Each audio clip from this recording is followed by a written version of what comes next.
Hello everyone, welcome to Frightful Whispers.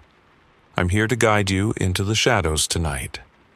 I know you're using this video to unwind and drift off to sleep. So, before we begin, don't forget to like the video and subscribe to the channel. Where are you watching from? And what time is it for you? Now, get cozy, relax, and let the whispers of the night take over. I don't know when it started, but I've always been someone who finds solace in silence. My apartment, tucked away in the corner of an old crumbling building, is the perfect place for someone like me. There's something comforting about the loneliness here, the way the walls creak and the air feels thick with memories. The wallpaper, yellowed with time, peels in places, but I don't mind. I've gotten used to it. It's familiar, like an old worn sweater that I don't have the heart to throw away, even though it's beginning to fray. I sat by my window that night staring out at the city. The rain had started falling softly, tapping against the glass in this rhythmic, almost soothing way. The world outside felt so distant, like it didn't quite belong to me anymore. The streetlights blurred in the fog, casting their eerie glow over the empty streets below. I always found it strange how the world could be so alive, yet so completely empty at the same time. People hurried along, wrapped in their own little bubbles of existence, but none of them ever saw me. I was just there. I took a sip from my mug, the warm liquid barely offering any comfort against the growing unease in my chest. There was a quiet hum in the room, the buzz of the fluorescent light above, the faint whir of the refrigerator. But even the noise felt distant, like everything around me was just background noise to my own thoughts. I spent most nights like this, alone, with only my own reflections to keep me company. There's something peaceful in the monotony, I suppose. It's a rhythm I've learned to live with. But tonight was different. It started with a noise. At first, it was so soft, I thought I had imagined it. A faint scratching sound, just the wind, I told myself. The building was old, after all. The pipes creaked, the wood groaned.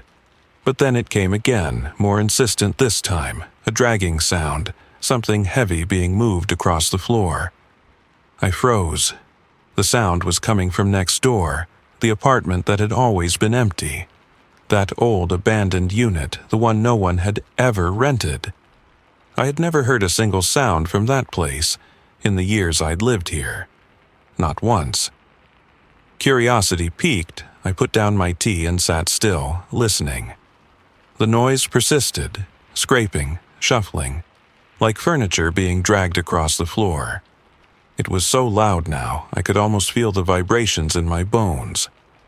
My heart started to race, and I couldn't help myself. I had to know what was happening. What was making that sound? It could have been the wind or the building settling, but something inside me felt wrong. Something was off. I don't know why I did it, but I stood up. Maybe it was the silence that had stretched on for so long.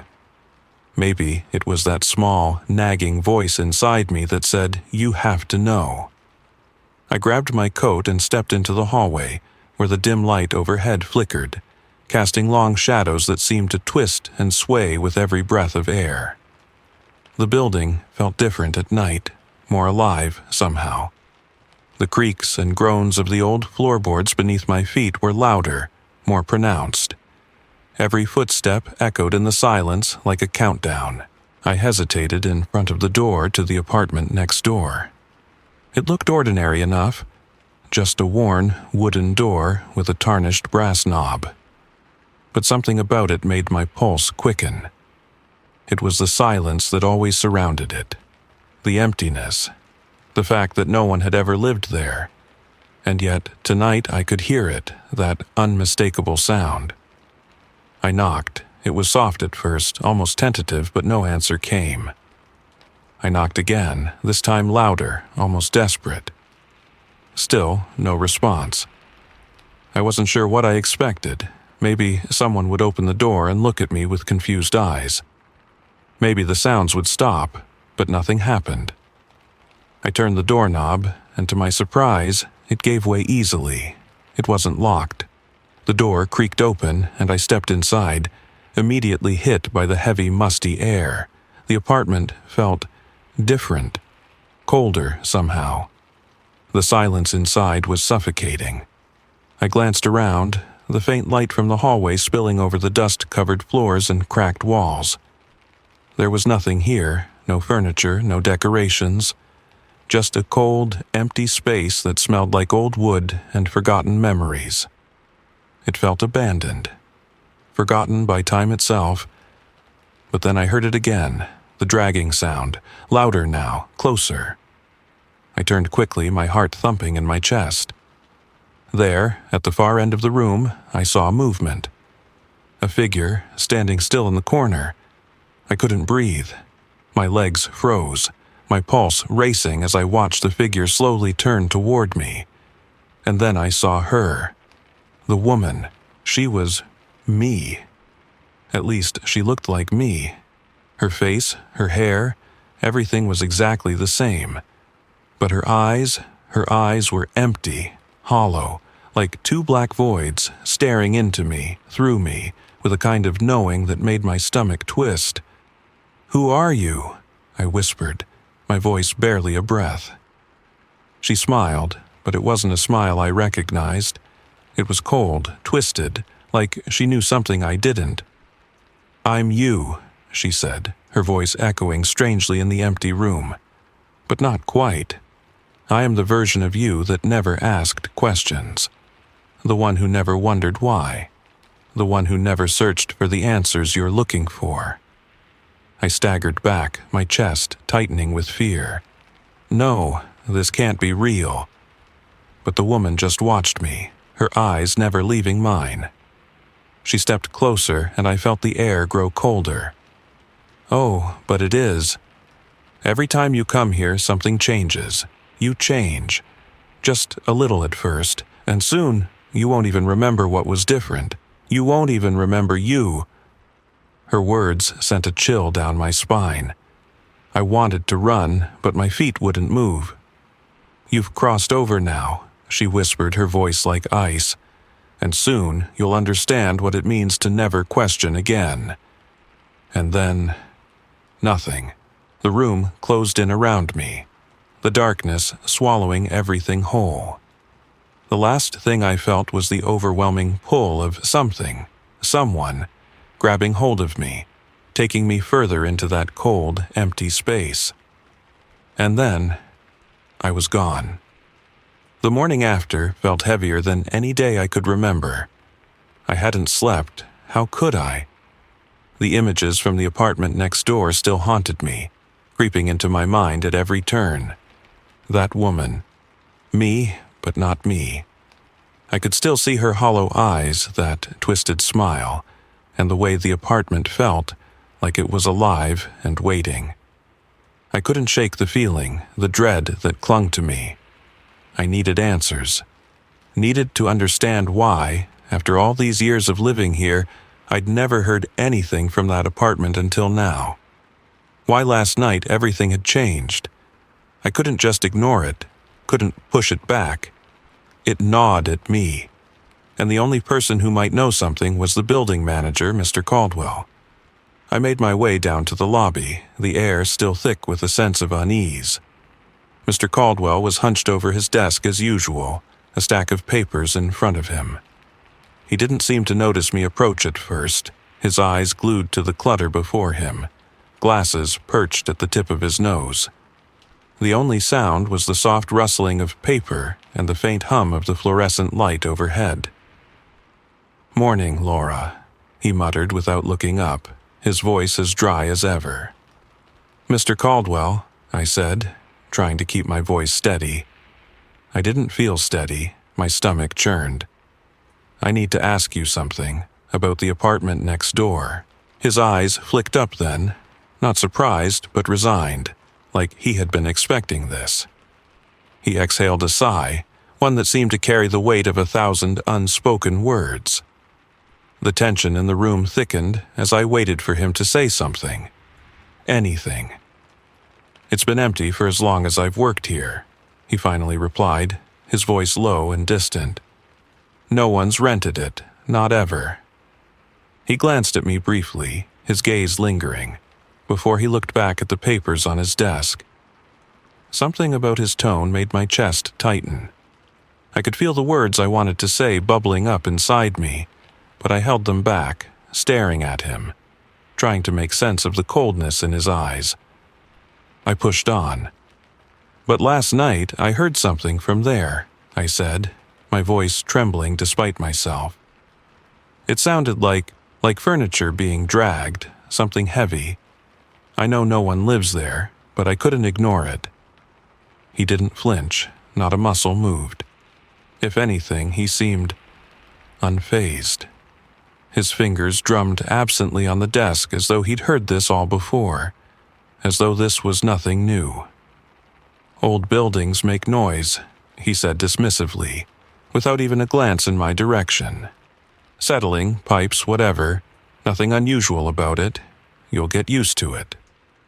The way he said it made me feel small, like I was imagining things. But something in his voice, the way he didn't even raise his head to look at me, made my skin crawl. I wasn't satisfied with his answer, but I pressed on. "It wasn't just creaking," I said, my voice firm now. "It was louder. It was like someone was in there, moving things around. Why? Why does no one ever rent it? I've lived here for years, and I've never seen anyone come or go." I stared at him, my heart beating faster now, my words rushing out. There was something about his detachment, the way he spoke, that made my gut twist. He looked up at me then, and for the first time I saw a flicker in his eyes. A slight tightening of the jaw, like something he was trying to keep buried was about to surface. "It's been vacant," he said, his voice quieter, more measured. "No one's shown any interest, tried to rent it out a few times, but something always falls through." His hand moved over the papers, but his mind was clearly elsewhere. His eyes never quite met mine as he spoke, but I saw the way his fingers trembled ever so slightly. "Some things," he continued, his voice lower now, "are better left alone." The words hung in the air between us, thick and heavy. I couldn't breathe. It wasn't just the way he spoke. It was his eyes, the way he couldn't quite meet my gaze. It was like he was warning me, without actually saying it, without admitting it directly. I pressed again. "Why?" "What do you mean, Mr. Caldwell? What's wrong with the apartment?" He sighed deeply, his lips pressing into a thin line. He shifted uncomfortably in his chair, like he was trying to decide how much to say, if anything at all. "There are things," he began, then paused, glancing up at me as if weighing the decision. "Things that happen in old buildings, things that don't make sense. I've been here long enough to know." His voice dropped to a near whisper. "Some places, they change people. They change things. Don't ask too many questions. Trust me." My heart pounded in my chest. This wasn't just about the apartment next door. There was something deeper, something darker. I could feel it now, curling in the pit of my stomach. He wasn't just avoiding the truth, he was scared to say it. "What are you trying to tell me?" I demanded, my voice shaky now, but I couldn't stop myself. My curiosity was choking me. He shook his head slowly, as if he were giving up on trying to protect me. "I don't know what it is, Laura. I just know it's not worth it. Stay away from that apartment. Some things in this building, they were never meant to be understood." I stood frozen, every word sinking deeper into me, like cold fingers gripping my spine. Stay away, the warning was clear.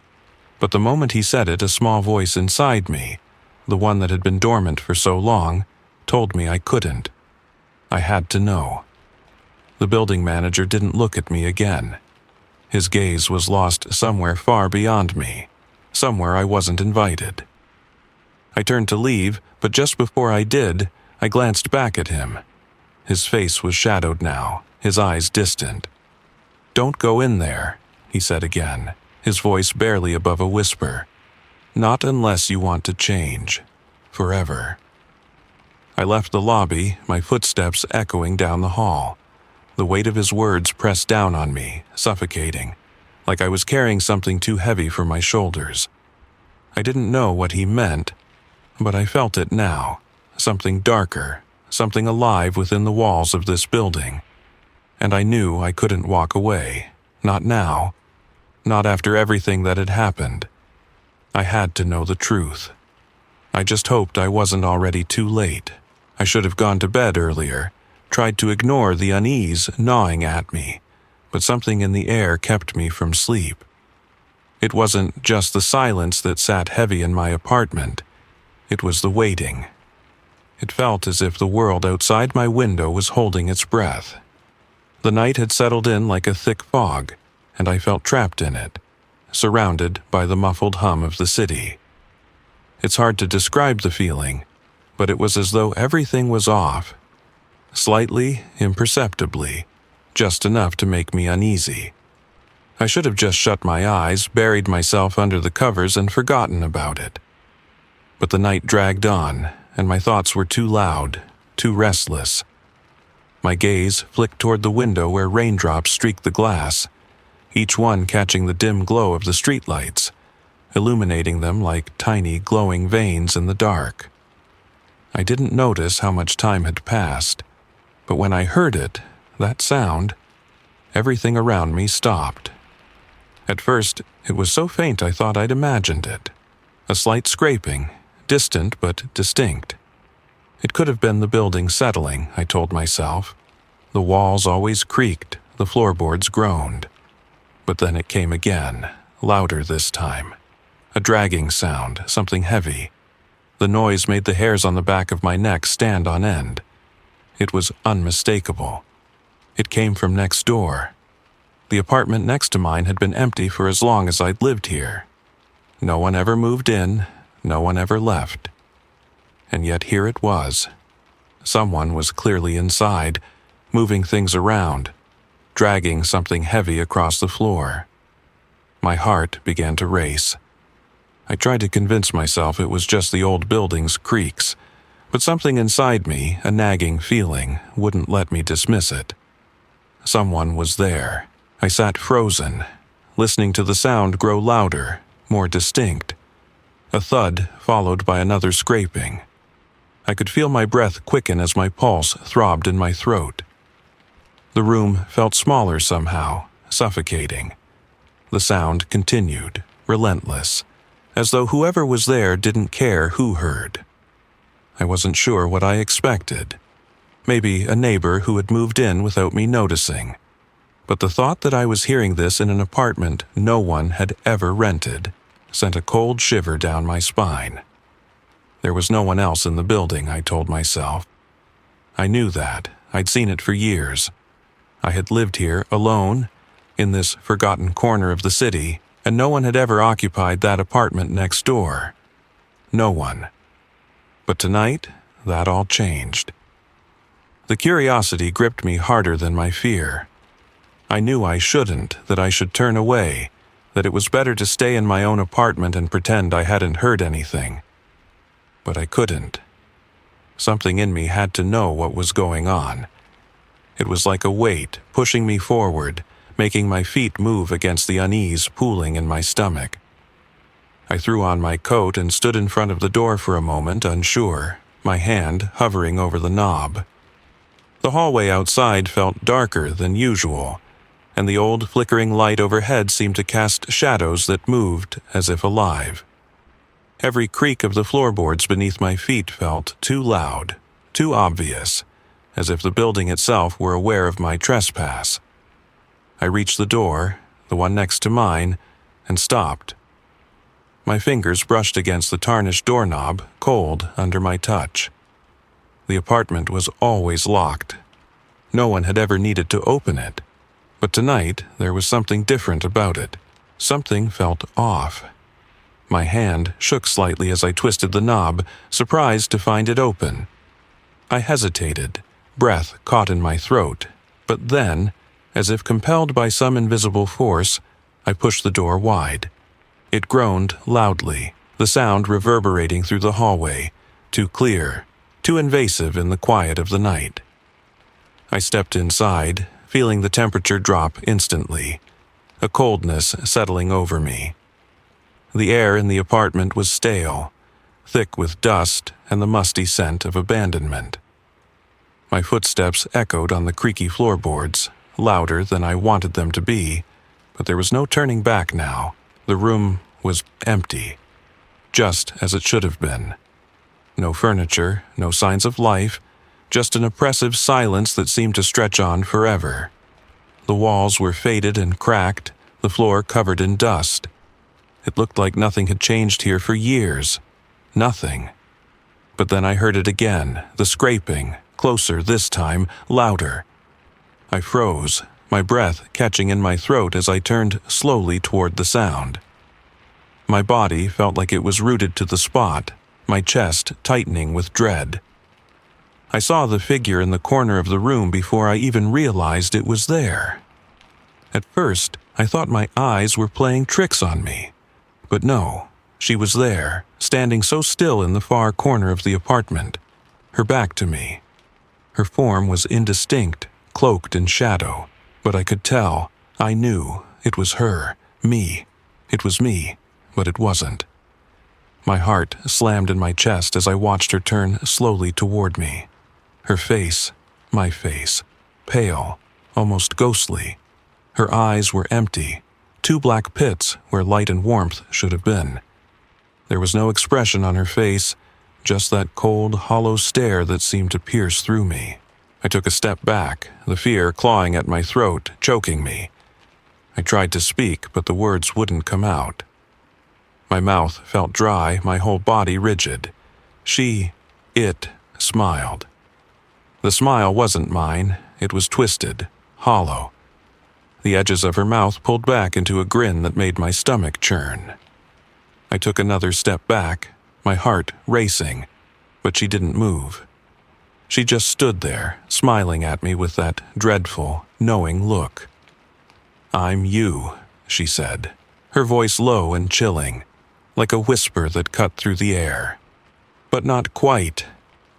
I wanted to scream, to run, but my legs wouldn't obey. I couldn't tear my eyes away from her, couldn't move. I couldn't breathe. "I'm the version of you that never asked questions," she continued, stepping closer with slow, deliberate movements. "The version of you that stayed away, the one who never looked." My mind screamed at me to leave, to run out of this apartment and never come back, but my body wouldn't obey. It felt like I was frozen in place, like her eyes had hooked me to the spot. And then she reached out, her cold hand touching my cheek. The sensation was like ice, like death itself. In that moment, I felt myself begin to fade. The room seemed to close in around me, the walls pressing in, the darkness thickening. The floor was gone beneath me. My body felt lighter, distant, like I was slipping away. Her smile widened as I began to disappear, as if she was finally getting what she wanted. And just like that, I was gone. I was no longer in the apartment. Or maybe it was her who remained in my place, and when I stepped out, the building had already begun to swallow me whole. I stepped into the apartment with the faintest shiver running down my spine. The door behind me clicked shut softly, as though it were sealing me in. The silence hit me first, thick and suffocating, a kind of stillness that felt unnatural, like the apartment had been waiting, breathing, for me to arrive. I glanced around, my eyes darting from corner to corner. The apartment was barren, no furniture, no signs of life, just the thick layer of dust that clung to everything. It felt like stepping into a forgotten memory, a place that had been lost to time. The air smelled stale, the kind of scent you find in an attic that hasn't been touched in decades, as if everything here had been untouched, frozen in place. But the emptiness, it wasn't just the absence of belongings. It was the feeling that something was wrong, something unseen. The air seemed denser, heavier, like the room itself was pregnant with secrets. I felt it, a cold pressure against my chest, the weight of being watched. The floorboards creaked under my feet as I moved further into the apartment, each step reverberating in the thick quiet. The walls were old, faded, the wallpaper peeling in spots like a ghost of something once grand. And yet, the more I looked, the more I felt like something unseen was alive in here, whispering in the corners. The shadows seemed too long, too deliberate, stretching across the room as if they were reaching for me. I should have turned back, should have left the moment I stepped inside, but curiosity gripped me. There was a pull, a need to understand, to see. The sound from earlier, the dragging, the scraping, had come from somewhere in here, I was sure of it. My pulse quickened, the noise still ringing in my ears, and then, as if answering my silent question, I heard it again, the scraping, slow, relentless, like something or someone was dragging something heavy across the floor. I froze. It was coming from deeper within the apartment, somewhere in the far corner, but I couldn't see it. The sound echoed through the empty space, amplified by the silence. It was rhythmic, measured, as if whatever it was knew exactly what it was doing. I couldn't breathe. The air around me grew colder, thicker. My legs felt heavy, my movements sluggish like I was walking through molasses. The sound came again, louder now, closer. My heart slammed against my chest, my body tensing, muscles locked with fear. I took a step forward and then another. The room felt too big, too vast, the shadows too deep. I needed to find the source. That's when I saw her. A figure, a woman, standing in the far corner of the room. She was still, motionless, facing away from me. At first, I thought it was just my eyes playing tricks, but no, there was no mistaking it. She was real. A breath caught in my throat. I knew her, but not like this. The figure, no, the woman, was dressed in tattered clothes, dark hair hanging limp at her sides. Her back was to me, but I could see her clearly. Her figure, the way she stood so perfectly still, unnaturally still. I could feel my heart begin to race. This wasn't some stranger. It was me. It was me. But not me. My legs felt frozen, my mind scrambling to process what I was seeing. I took a step back, my breath shallow as I tried to push the absurd thought from my mind. But I couldn't. It was like staring into a mirror that reflected something I wasn't ready to face. And then she turned. Slowly. Methodically. The movement was so deliberate, so controlled, that it sent a jolt through me, like a current running through my spine. Her eyes met mine. My heart stopped. The emptiness in her gaze was wrong. Cold, hollow, empty. There was no recognition in them, no warmth, just an unfathomable blackness, like staring into the abyss. My breath caught. I wanted to speak, but the words wouldn't form. I couldn't speak. I couldn't move. She smiled. But it wasn't the kind of smile I knew. It wasn't a smile of comfort or kindness. It was wrong. Twisted. Her lips pulled back, too wide, too deliberate, as if she found my fear amusing. The edges of her mouth curled upward, but the expression never reached her eyes. Her eyes were empty, cold, dead. "I've been waiting for you," she said, her voice soft, almost a whisper, but it filled the room like a loud scream. It felt like the walls were closing in around me, like the very air had thickened, like everything in this room was alive. alive in a way that made my skin crawl. My heart pounded in my chest, the sound of it deafening in my ears. I wanted to scream, to run, but I was paralyzed, unable to look away from her, from myself. "Who are you?" I forced out the words, but they came out hoarse, a breathless whisper. She smiled again, her head tilting slightly, as though considering the question. "I'm you," she replied, her voice soft and cold, slipping into my skin like ice. "But not quite. I'm the version of you that never wondered, the version that never looked, the one that stayed away." The words echoed in my mind, reverberating through the hollow space of the apartment, bouncing off the walls like a cruel joke. I didn't want to believe it. I didn't want to face what she was saying, but deep down, I knew it was true. This wasn't just a person, this wasn't just some stranger, this was me, but not me. The room around me seemed to grow darker, the shadows deepening, pulling in on me like a vice. I took another step back, but the space behind me seemed to stretch farther than it should have. The room was closing in, bending and twisting, warping, as though the very walls were breathing in sync with her. You're not real," I whispered, the words trembling on my lips, the terror clawing at my chest. "Oh, but I am," she said, her voice soft and teasing. "I've always been here, you just never looked close enough." I couldn't breathe.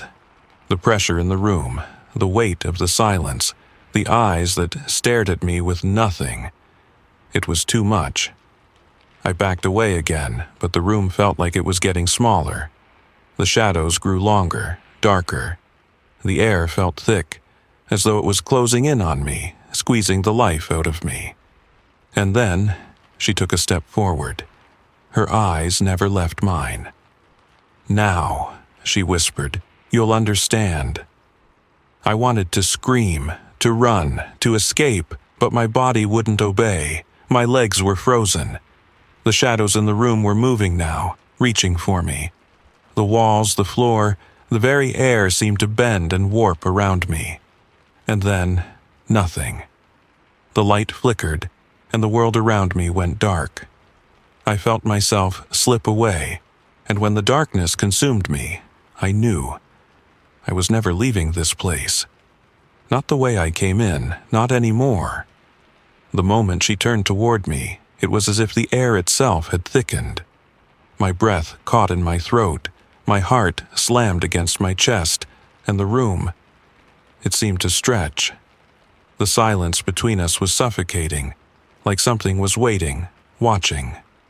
Her eyes locked with mine, those dark, hollow eyes that looked like they belonged to someone who had seen too much. But what terrified me most wasn't the eyes or the way she moved, slowly, deliberately, like she had all the time in the world.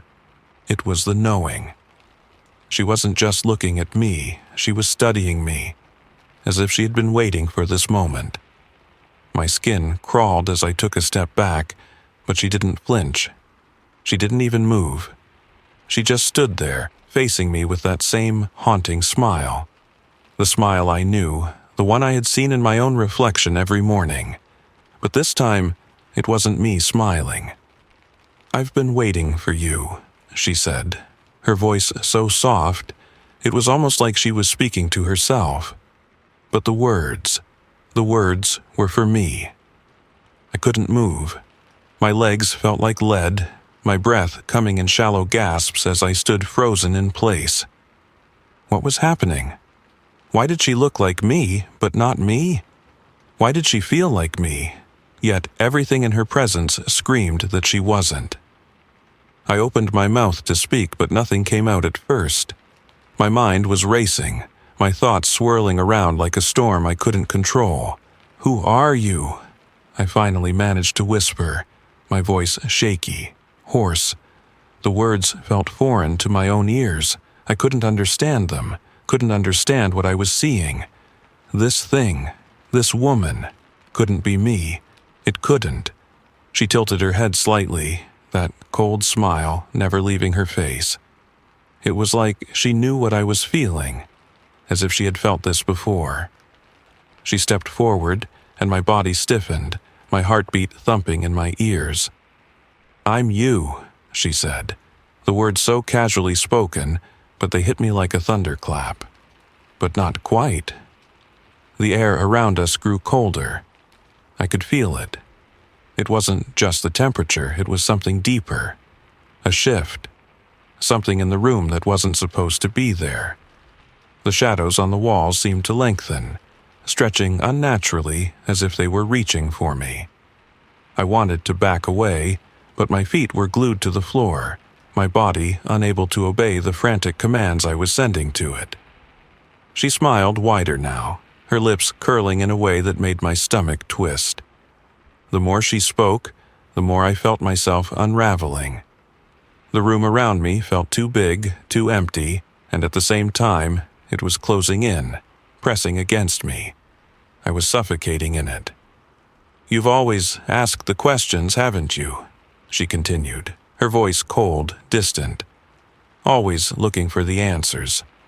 But me..." She paused, letting the silence fill the space between us. "I'm the version of you who never wondered. The version who stayed quiet. The one who never needed to know more. The one who never looked." Her words echoed in my mind, their meaning sinking in like a slow poison. She was right. I had always been the one who asked, the one who couldn't leave well enough alone. Always digging, always questioning, always searching for something deeper. But she, this version of me, had never asked, had never wanted to. She was at peace with the surface, with the ordinary. She had stayed in her lane, stayed silent, and suddenly a terrifying thought crossed my mind. What if she was right? What if the curiosity that had driven me, that had shaped who I was a curse? What if I had been wrong all along? The fear was suffocating. My chest tightened, and my thoughts became a blur. I could hardly breathe. My vision began to darken, as if the walls were closing in on me, as if the very apartment was consuming me. And yet, she just stood there, watching me with those cold, knowing eyes. "What do you mean, not quite?" I gasped, my voice louder now, more frantic. "What are you?" She tilted her head again, her smile never faltering. "You've already crossed the line, haven't you?" Her voice was soft, but it held an edge, a finality to it that made my blood run cold. "You've crossed the line every time you've come in here. Every time you've tried to understand. And now, it's too late. You'll never go back." I shook my head, the panic rising inside me like a tidal wave. "No, I'm not like you. I'm me." She took another slow step forward, and I instinctively backed away. The apartment felt smaller now, the walls pressing in, and I could hear my breath coming in shallow gasps, desperate, as if I was drowning. The shadows, the air, everything felt wrong, like I wasn't in the same world anymore. "No," I whispered. "No, I'm not you. I'm me." Her smile deepened, that emptiness in her eyes widening as she took another step toward me. "That's what you think. But the more you stay, the more you come back, the more you change, bit by bit, until one day you'll forget the difference." I didn't want to hear her. I didn't want to believe her. But as I stood there, shaking, my mind racing with her words, a creeping realization settled in. I was changing. I had already changed. This apartment, this place, it had gotten under my skin in ways I couldn't explain, like it was pulling me into itself. And I couldn't escape. And then, I knew it. I knew what she meant. I had crossed some line I couldn't see. Some threshold that had blurred the lines between me and her. Between reality and something else. She took one more step forward, and this time, I couldn't move. The air around me grew thicker, suffocating. I felt the weight of the room, the weight of her gaze, crushing me. I was no longer standing in the same place. I wasn't even standing in the same world anymore. "You're already becoming me," she said, her voice almost a whisper, but it sliced through me like ice. "You just don't realize it yet." Her words chilled me to the bone. My body screamed for me to run, but I stood there, paralyzed, unable to move, as the room seemed to twist, the shadows stretching around me, enveloping me, pulling me into something I didn't understand. And as I stood there, staring at her, at myself, I knew, deep down, that I would never escape this place. I was already hers, and there was no turning back. I didn't understand it at first. I couldn't. The air around me felt suffocating, the apartment closing in on me like a predator. Her words, "You're already becoming me," echoed in my mind, repeating, twisting, growing louder until they drowned out everything else. Her smile widened, as if she knew exactly what was happening inside my head, as if she could feel me unraveling with every second that passed. The room itself was changing, warping in ways I couldn't explain. The walls seemed to stretch, the shadows deepening, growing long and twisting into the corners, reaching for me, pulling me into them. My body was trembling, and I could feel the cold creeping in, settling under my skin like ice. I wanted to run, I wanted to scream, to fight this, but I couldn't move. It was as if I was standing in quicksand. Every movement was slow, labored, and no matter how hard I tried, my legs wouldn't obey. And then, it hit me, the truth. Everything she had said, everything I had felt, clicked together in that moment. This place, the apartment, the shadows, the oppressive silence, it wasn't just a building, it was more, much more, a doorway, a rift between worlds, between realities. I felt sick, a wave of nausea rising in my throat as the truth spread like a poison through my veins. The floor beneath me didn't feel solid anymore. It felt like it was tilting, shifting, warping with each passing second. And I was the one being consumed. I was becoming part of it, part of the apartment, part of the dark space between worlds that had been waiting for me to cross the threshold. I swallowed hard, trying to push the panic down, but it surged back up, choking me. What is this place?" I gasped, my voice barely more than a whisper. I didn't want to know, but I had to. I had to hear her say it. Her eyes glittered, dark and cold. There was no warmth in them, no sympathy. She was watching me break apart, and she was enjoying it. "This apartment," she said slowly, her voice a low, soft drawl, "is a doorway, a passage, not just between room, but between worlds, between who you were and who you'll become." I shook my head, trying to reject it, trying to push the truth away, but it was already there, crawling under my skin, wrapping around my thoughts. Every word she spoke felt like it was carving into me, etching its truth into my soul. "You're lying," I managed to say, but it sounded weak, even to my own ears. "This can't be real." "Oh, but it is," she replied, her voice silky, smooth, and dripping with an unsettling calm. "It's always been real, you just never saw it. But now, you're here, and there's no going back." Her words sent a wave of cold through me. It was as if the room itself was breathing, expanding and contracting with each of her sentences, pulling me deeper into its grasp. I felt something shift within me. Something was changing. I could feel it, deep in my bones, in the very marrow of my soul. "You've been asking," she continued, stepping forward, her eyes never leaving mine. "Always looking for answers. Always needing to know why, but you never stopped to think that maybe you weren't meant to know." My stomach churned. I could barely hold on to the thoughts racing through my mind. She wasn't just talking about me. She was talking about everything, the reason I had always felt out of place. The reason I had always been searching, looking, questioning everything around me. The need to know. It had always been there, a fire inside me that refused to be extinguished. But now I understood. I wasn't meant to know. This place, the apartment, the shadows, the dark force that had drawn me in, it was never about curiosity. It was about something else, something far darker. "You've crossed the line, Laura," she said, her voice low and soft, but carrying an edge that cut through me like a blade. "You've walked through that door, and now you're a part of it, a part of this." I tried to back away, but the air around me felt thick, like I was moving through water. The shadows in the corners of the room seemed to pull toward me, drawing closer, wrapping themselves around me like ropes. I couldn't breathe. My chest felt tight, my heart beating erratically in my rib cage.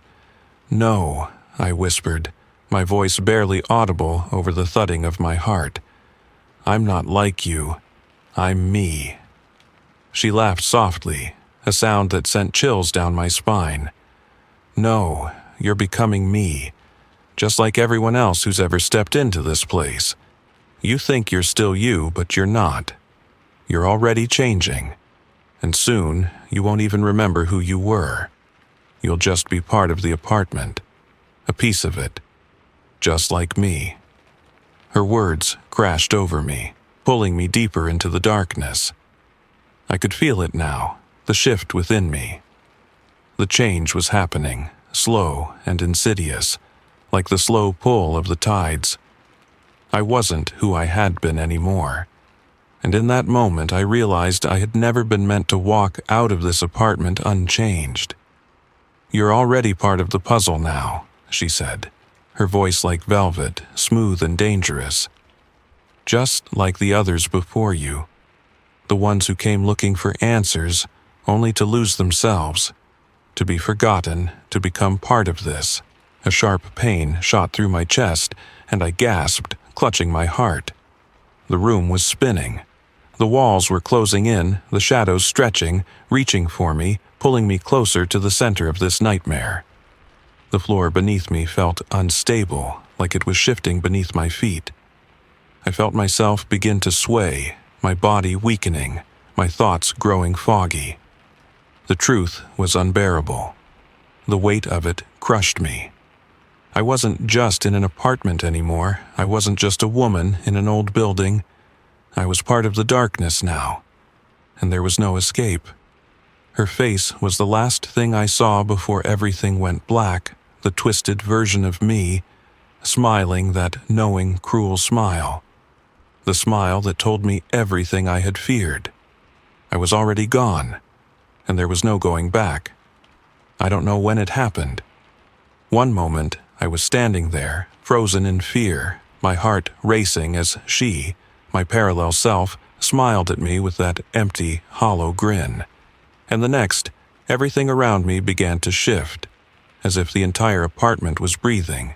The air grew thick, oppressive, the walls creaking and groaning like the old bones of some forgotten creature. I could feel them, those walls, pressing in on me, suffocating me. My feet felt rooted to the floor, as if the very ground beneath me was pulling me down, pulling me deeper into this place that had already started to take me. It wasn't the fear that paralyzed me anymore. No, it was something deeper, something darker, clawing at my very essence. I tried to take a step back. I tried to move, but my body wouldn't obey. My legs felt like stone, too heavy to lift, too stiff to move. And then I felt it. The room shifted. A sharp pull, a magnetic tug that made the air grow impossibly colder. My head spun as everything around me seemed to twist, to warp. The floor was no longer solid beneath my feet. It was like I was floating, weightless, suspended in the oppressive cold that had thickened the space. I couldn't breathe. I couldn't scream. My mouth opened, but no sound came out. I tried to move, to run, to escape. I wasn't supposed to be here, not like this place, this apartment. It was never supposed to have me. But the more I tried to fight, the harder the pull became.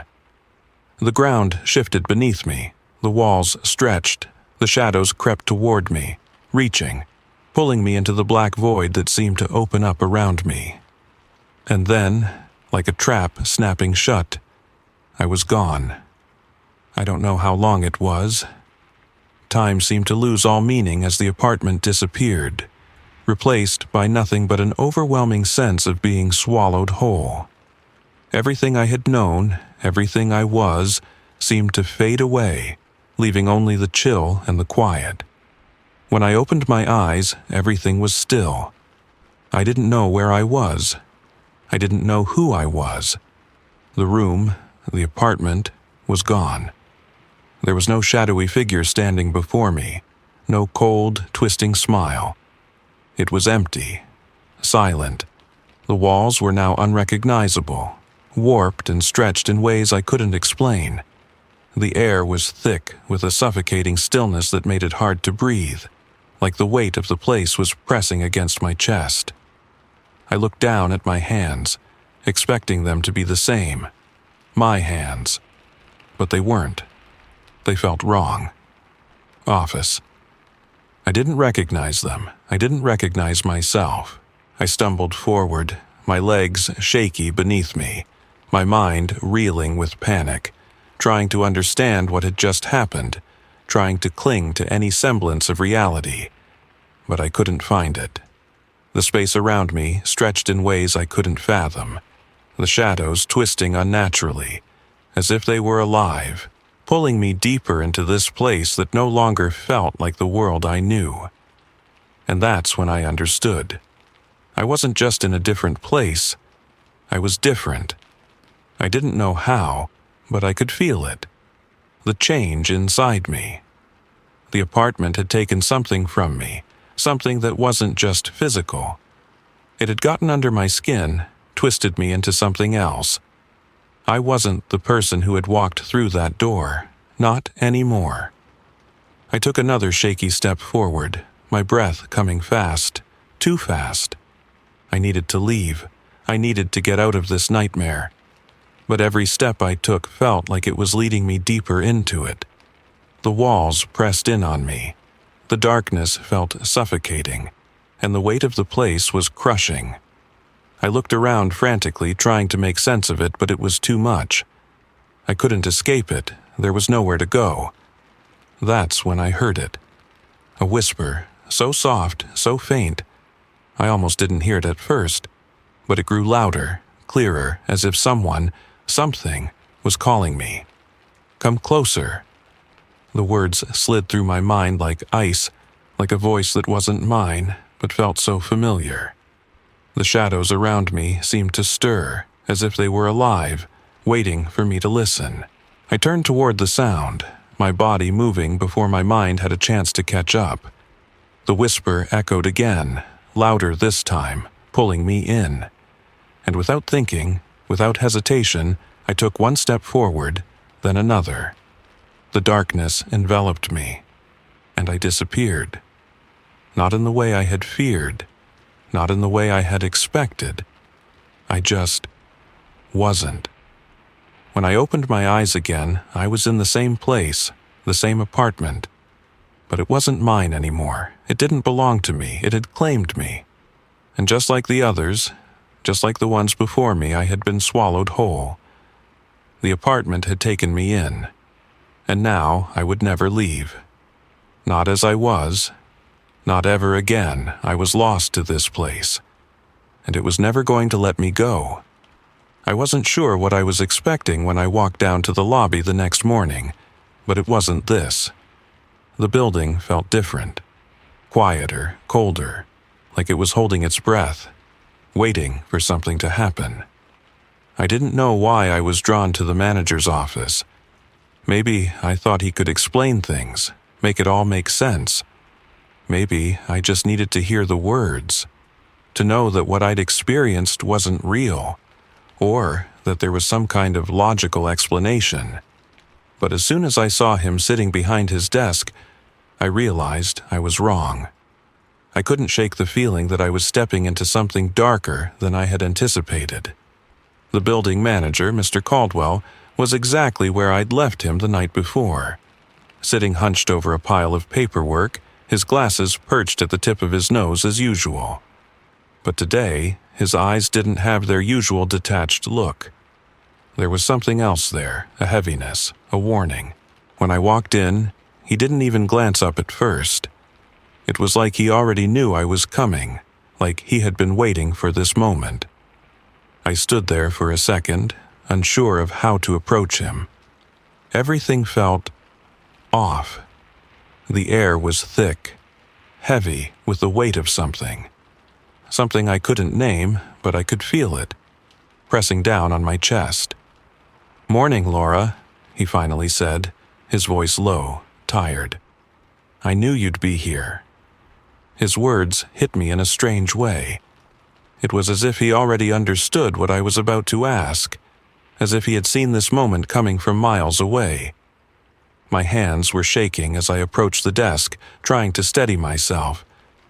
I need to know what's happening," I said, my voice coming out weaker than I wanted.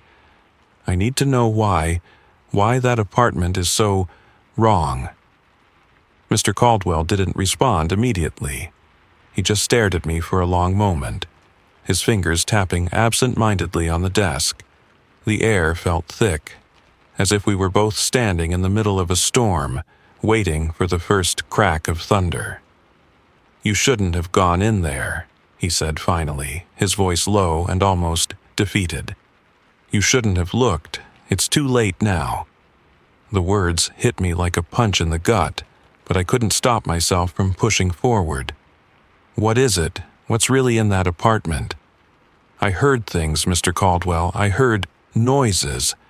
And when I went inside, it felt like something changed, like I wasn't the same anymore."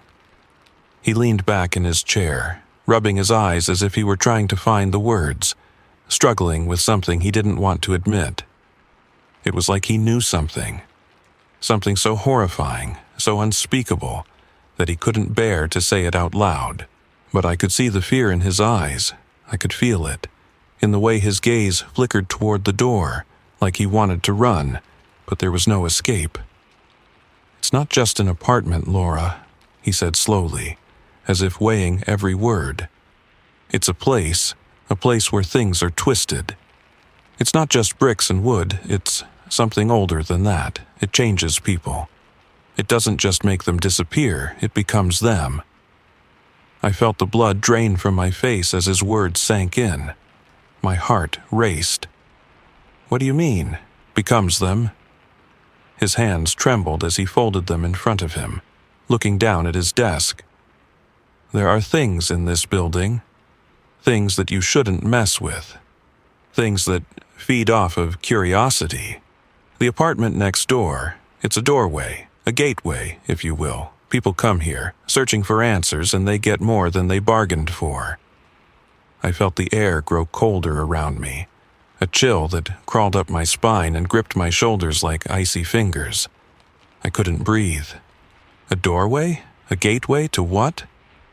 Mr. Caldwell let out a long, exhausted sigh, the weight of his words hanging between us like a dark cloud. "It's not just about the apartment, Laura. It's what the apartment represents. It's a threshold. People who go in, who cross over, they don't come back the same. And the ones who do, they're never quite right again. They leave pieces of themselves behind, or they become something else." A lump formed in my throat. "Something else? What are you talking about?"